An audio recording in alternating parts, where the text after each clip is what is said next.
previous video in series, attention was given to a multifaceted illumination ritual in the Clock Tower Park. We're going to begin to pursue a trail of very dark secrets here. There are substantial links to Nazi science and ideology. We're going to be giving attention to another one of Doc Brown's secret identities. His flamboyant character is more than just a caricature of a mad scientist. He models Dr. Josef Mengele, the Angel of Death, operating both in his wartime capacity as the chief medical officer at Auschwitz and in his post-war alias as Dr. Green, Illuminati master programmer. We're going to explore how Die Glocke, the Nazi bell, is modeled in both the DeLorean time machine and the clock tower. At the climax of Back to the Future, Doc Brown sends Marty back to the future. In order to get the DeLorean time machine up to the required speed of 88 miles per hour, Marty has to launch the DeLorean some distance away from the clock tower. Marty gets there with little time to spare, and he's really stressed out. Here we go. This time, come on. Ease, come on.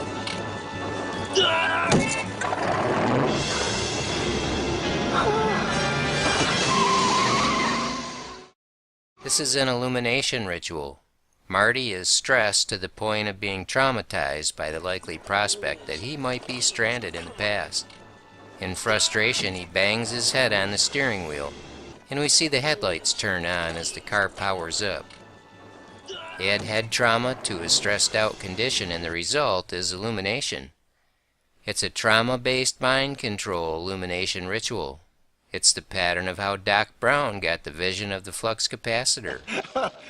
That was the day I invented time travel. I remember it vividly. I was standing on the edge of my toilet, hanging a clock. The porcelain was wet. I slipped, hit my head on the edge of the sink, and when I came to, I had a revelation, a vision, a picture in my head. Head trauma was immediately followed by an epiphany. We could say that the light turned on. And this is the same pattern presented in The Penitent Man, which resonates strongly here as another time travel film. The scene at the start line is loaded up with layers of ritual sodomy symbolism.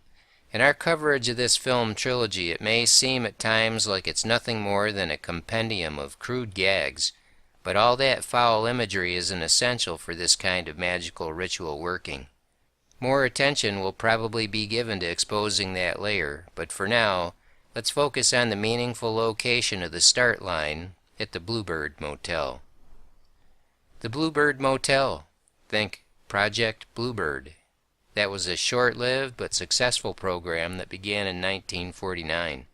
It was rolled up into Project Artichoke in 1951. In 1953, Artichoke was rolled up into a program called MK Ultra. Official documentation has been declassified that validates the horrific testimonies of those who were involved in various capacities. These were CIA projects. When the CIA was formed, they took on the function of the parceled-out OSS, the Office of Strategic Services. When the Nazis surrendered to the Allied forces in 1945, the OSS set Project Paperclip in motion to plunder Nazi science and seize the spoils. Perhaps the biggest name involved in the roundup of personnel was Dr. Werner von Braun, Nazi rocket scientist. But hundreds of doctors and medical technicians were included in the collection. Many of these new acquisitions were experts in mind control programming and biological engineering theory and techniques. They were employed in projects Bluebird, Artichoke, MK Ultra, and others of the kind. When we see Marty at the Bluebird Motel, we should recognize this location as one of the secret facilities where Nazi science was exploited, and former Nazi scientists and technicians were employed to continue their work. That's where the start line is, which is to say that it's the place of ritual and ceremonial initiation, where it all begins for the mind control slave. It's worth noting how the name of Project Bluebird is likely to have been borrowed from Somewhere Over the Rainbow, the song from 1938's MGM classic, The Wizard of Oz. That film is a standard of trauma-based mind control programming. A victim is like the little bluebird who flies away up over the rainbow to another place in their minds, a happy place where skies are blue and where troubles melt like lemon drops. It's a metaphor for gaining relief from the insufferable abuse, being brought through the unbearable pain into a dissociative state, a trance state where they're able to be programmed. What we see illustrated in Back to the Future when stressed out Marty bangs his head on the steering wheel is what we see in The Wizard of Oz when Dorothy, who was stressed out about being forced to give up her dog Toto, suffers head trauma in the tornado and finds herself going over the rainbow into the dreamland of Oz. It's a notable fact that Doc Brown was responsible for Marty's being at the Bluebird Motel because that's where he put the start line. Now, I tell you the white line on the street way over there. That's where you start from.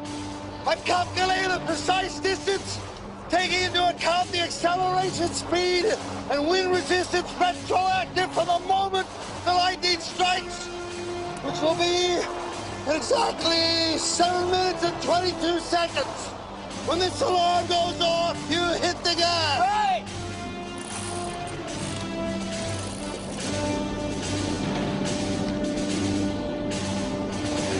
Well, I guess that's everything.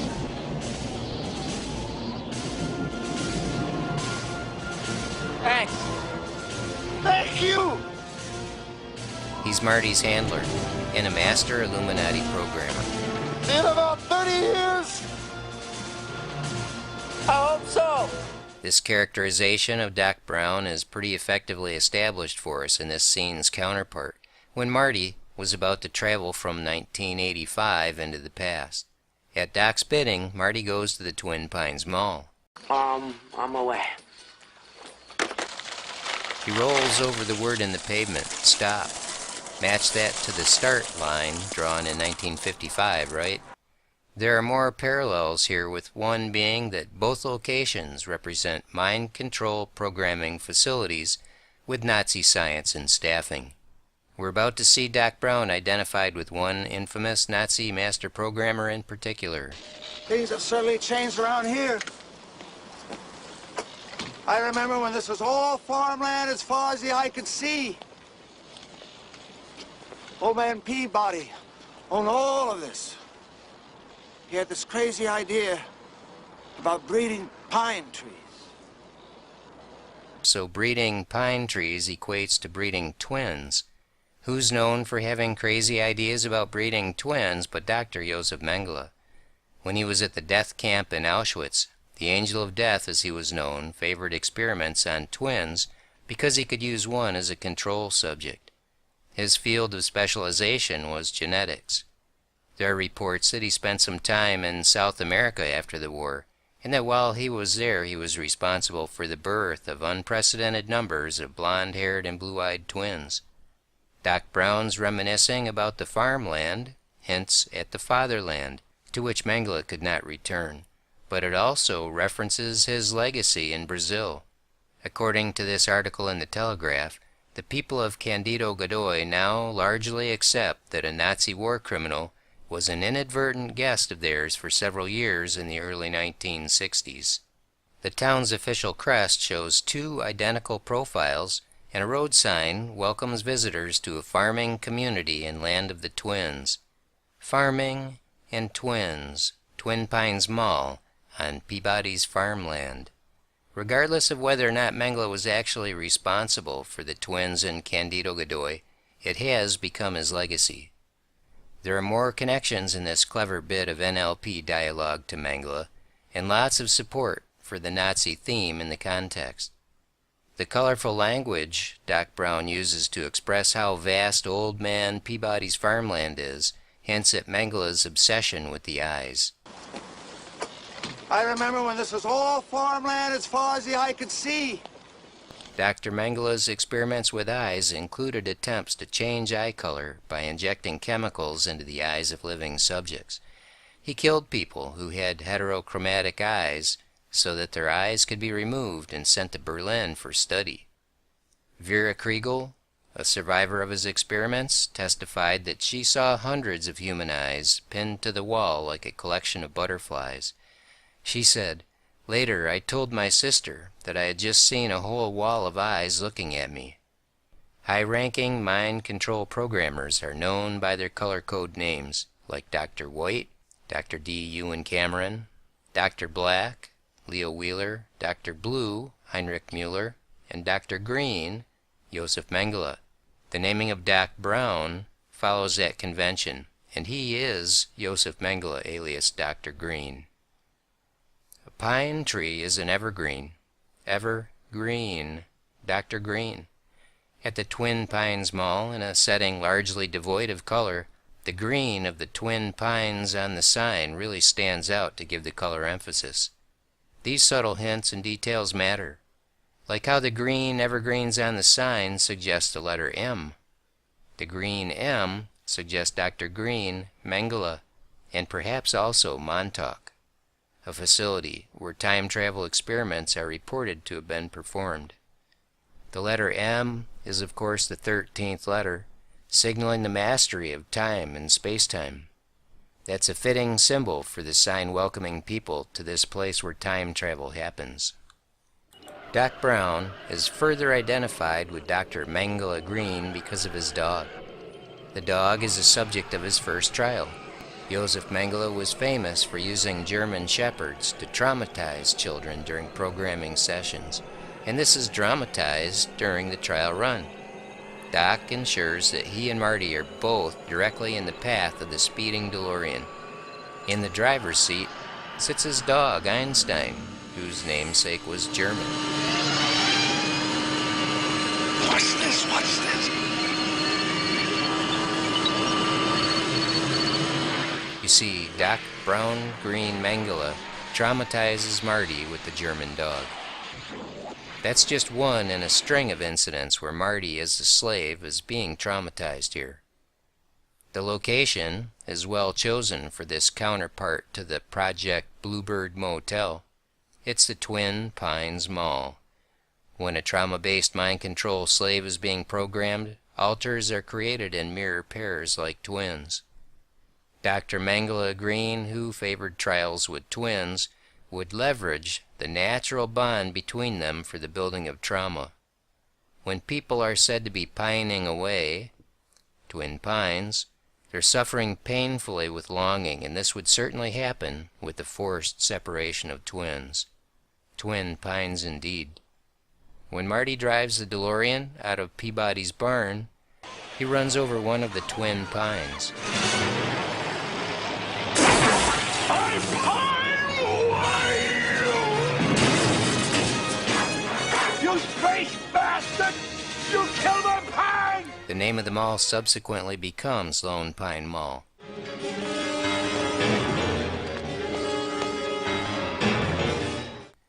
One twin is killed, the other is left, traumatized. There's pineal activation imagery in that incident too, but the building of trauma in that sequence is huge. Twin Pines Mall, and the homonym of the word mall is spelled M-A-U-L, abuse, Twin Pines Mall. Dr. Mengele, alias Dr. Green, was an expert in such matters. Dr. Mengele often wore a white lab coat and was quite skilled with the tools of his trade. Back to the Future has modeled this and more in Doc Brown's appearance during the Twin Pines Mall experiment. Doc wears the symbol for radiation poisoning emblazoned on his white lab coatish protective clothing. Compare that poison symbol to the one Dr. Mengele wore. While he was chief medical officer at Auschwitz, he served in the 3rd SS Division Totenkopf. He wore on his uniform the insignia of the Totenkopf, a skull and crossbones. Poison. Mengele was known to administer plutonium to his subjects when experimenting with radiation poisoning, and certainly plutonium has a significant role in what goes on at the Twin Pines Mall. Watch what happens when Doc Brown refuels the fusion reactor.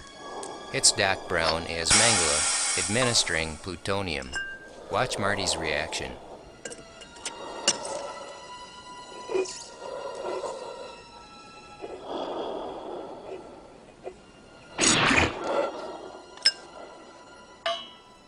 Doc Brown as Mengele, administering plutonium. We see Marty reacting violently, being traumatized. Doc requires Marty to record everything with the camcorder, which forces him to be the observer. Dr. Green's victims were often traumatized by being forced to watch others being tortured and killed. Relatives, babies, animals, pets, and even dolls. Marty even has to see Doc Brown get gunned down, who is perhaps his best friend. That's trauma. Here's the 1955 version of Doc Brown Green Mengele at work with his tools of the torture trade. He's demonstrating the practice of abusing and traumatizing male victims by electroshocking the genitals. The model town's light poles are phallic. I'll simulate the lightning.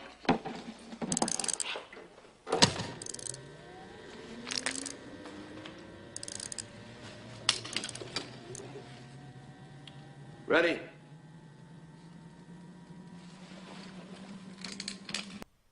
Doc Brown is the simulator of a lightning strike, and the stimulator, applying a high-voltage shock. The cruel practice of electroshocking the genitals is claimed to be stock in trade of Illuminati programmers and handlers. When you consider the sum of all these observations, Dr. Emmett Brown's identification with Dr. Joseph Mengele is pretty obvious. You may want to think on this.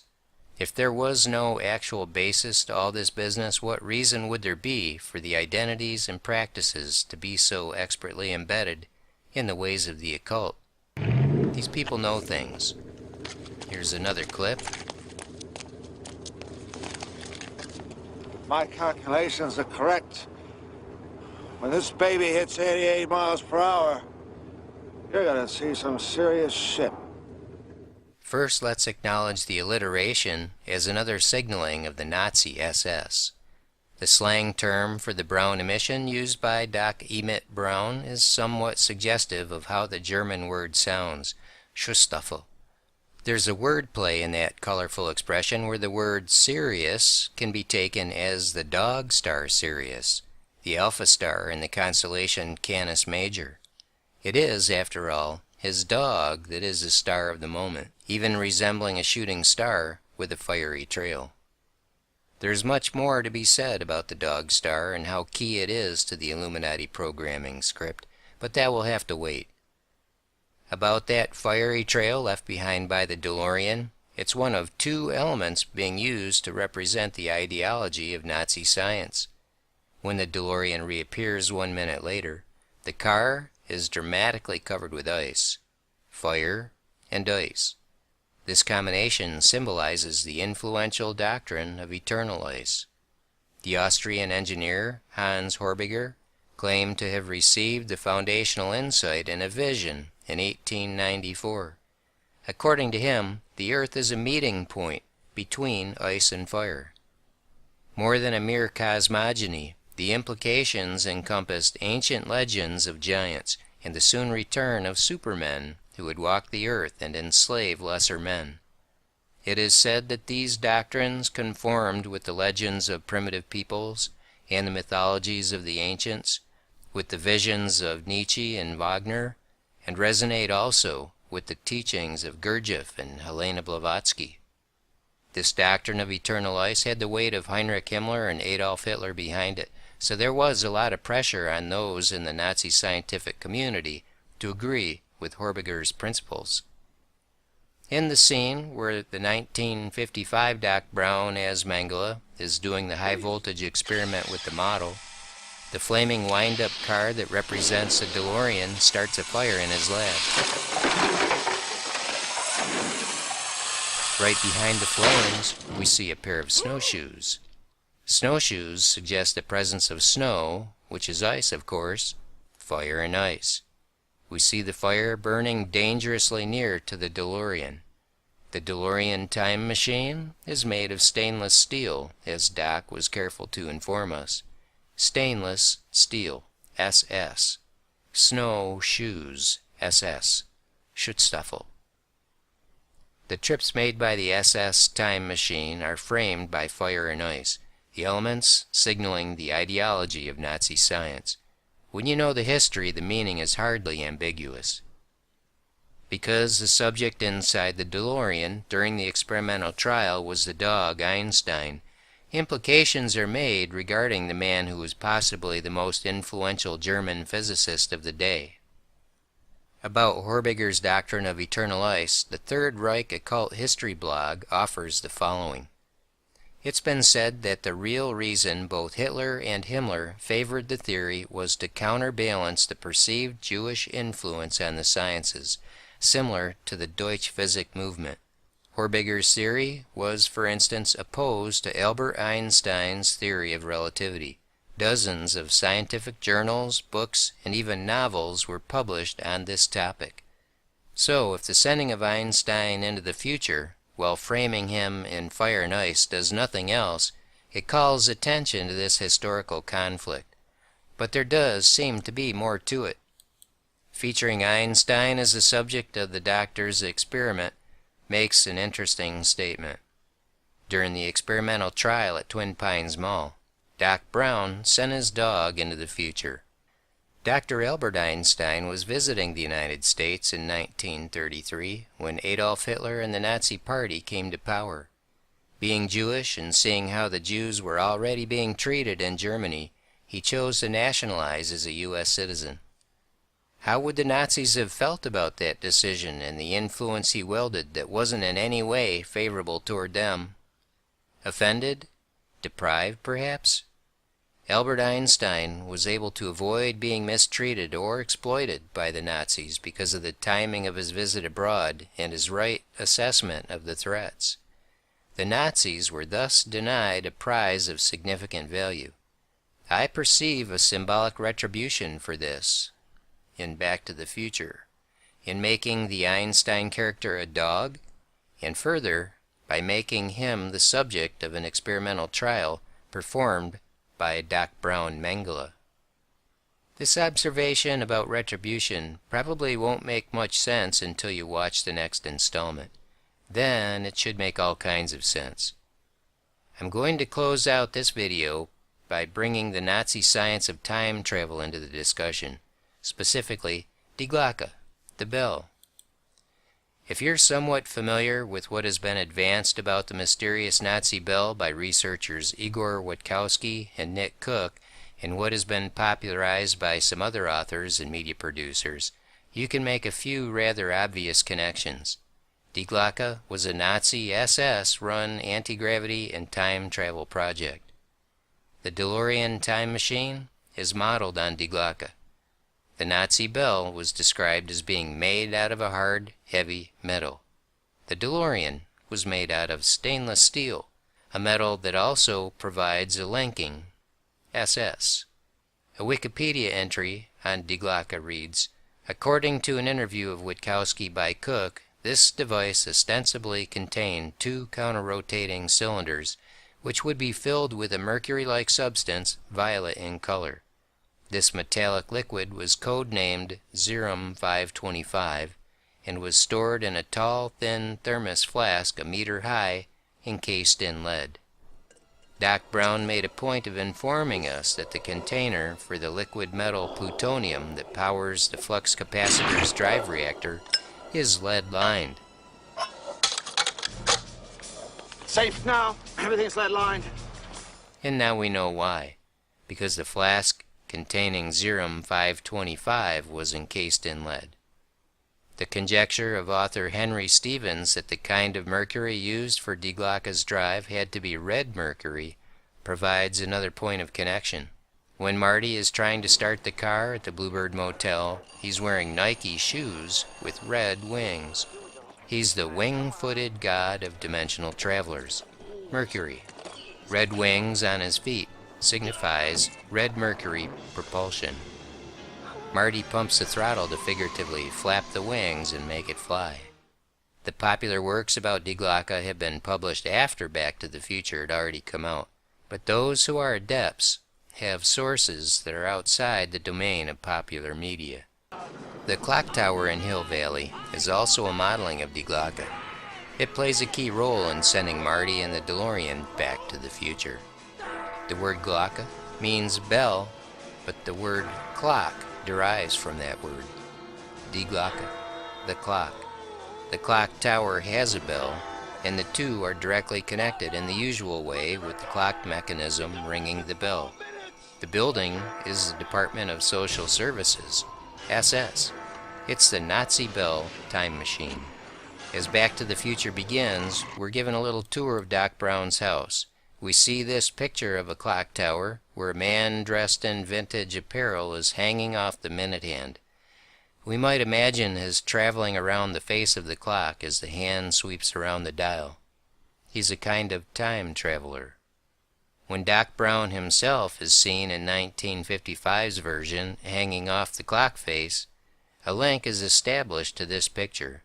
He's a time traveler. The clock is labeled Axis. That links it to World War II and the Axis powers of Nazi Germany, Japan, and Italy. Die Glocke. While Marty is struggling with one version of Die Glocke, we see Doc Brown struggling with the other. These sequences are woven together during the film's climax as we switch back and forth between them. Both Die Glocke models have to be brought together at the right moment to make time travel possible, and perhaps this hints at the working of the two counter-rotating cylinders in Die Glocke's drive. The disappearance of SS General Hans Kammler, along with Die Glocke, is part of the legend. Some connect the legend to the UFO crash in Kecksburg, Pennsylvania on December 9, 1965. An interesting film from 1963 called The Yesterday Machine revolves around the legends of Nazi time travel science. At this point, the story behind the starting line at the Bluebird Motel should be well established. It's the counterpart for what happens at Twin Pines Mall. These represent facilities where Nazi scientists perform mind control and time travel experiments. Next up, Lord willing, we'll discover another Nazi characterization and follow a trail that leads to the discovery of dark secrets of why 88 miles per hour is featured throughout the film trilogy, and what is meant by the exact time when the lightning stopped the clock tower's clock.